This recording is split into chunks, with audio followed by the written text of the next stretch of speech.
മറ്റു വാർത്ത നോക്കാം. ശബരിമല സ്വർണ്ണ മോഷണത്തിൽ ദേവസ്വം ബോർഡ് അംഗം അജികുമാറിന് നേരെ മഹിളാ മോർച്ചയുടെ പ്രതിഷേധം. ആലപ്പുഴ ചെറിയനാടാണ് പ്രതിഷേധമുണ്ടായത്. മഹിളാ മോർച്ച പ്രവർത്തകർ അജികുമാറിന്റെ വഴി തടഞ്ഞു. ഉളുപ്പുണ്ടോ സാർ, രാജിവെച്ചുകൂടെ എന്ന് എഴുതിയ കത്ത് അജികുമാറിന് കൈമാറി.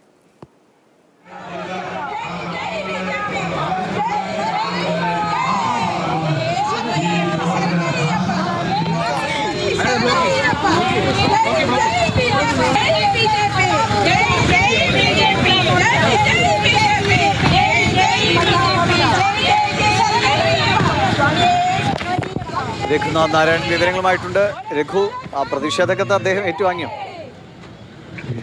അത് വാങ്ങി. കാരണം ഈ മഹിളാ മോർച്ച പ്രവർത്തകർ നിവേദനം നൽകാനുണ്ട് എന്ന തരത്തിലാണ് അംഗത്തോട് ഇക്കാര്യങ്ങൾ പറഞ്ഞത്. അദ്ദേഹം ആ ലെറ്റർ വാങ്ങുകയും ചെയ്തതിനു ശേഷമാണ് അതിനകത്ത് ഇത്തരത്തിൽ രാജിവെച്ച് പൊട്ടൂടെ എന്നുള്ള രീതിയിലുള്ള ഒരു പരിഹാസ രൂപേണയുള്ള പ്രതിഷേധ വാക്കുകളാണെന്ന് തിരിച്ചറിഞ്ഞത്. ആലപ്പുഴ ചെറിയനാടുള്ള ദേവസ്വം ബോർഡിന്റെ ഉടമസ്ഥയിലുള്ള സ്കൂളിലെ സിൽവർ ജൂബിലി ആഘോഷങ്ങൾക്ക് എത്തിയതാണ് അംഗം അജികുമാറും ഒപ്പം തന്നെ സന്തോഷ് കുമാർ. ഇവർക്ക് രണ്ടുപേർക്ക് നേരെയാണ് പ്രതിഷേധമുണ്ടായത്. ദേവസ്വം ബോർഡ് മന്ത്രിയും ദേവസ്വം വകുപ്പ് മന്ത്രിയും ദേവസ്വം ബോർഡ് പ്രസിഡന്റും പരിപാടിക്ക് എത്തുമെന്ന് നേരത്തെ അറിയിച്ചിരുന്നു. എന്നാൽ ബിജെപിയുടെ ആരോപണം എന്ന് പറയുന്നത് ബിജെപി സ്വാഭാവികമായി പ്രതിഷേധമുണ്ടാകും എന്ന് അറിഞ്ഞതുകൊണ്ട് മന്ത്രിയും പ്രസിഡന്റും യോഗത്തിൽ നിന്ന് വിട്ടുനിൽക്കുകയായിരുന്നു എന്നുള്ളതാണ് ബിജെപി ആരോപിക്കുന്നത്.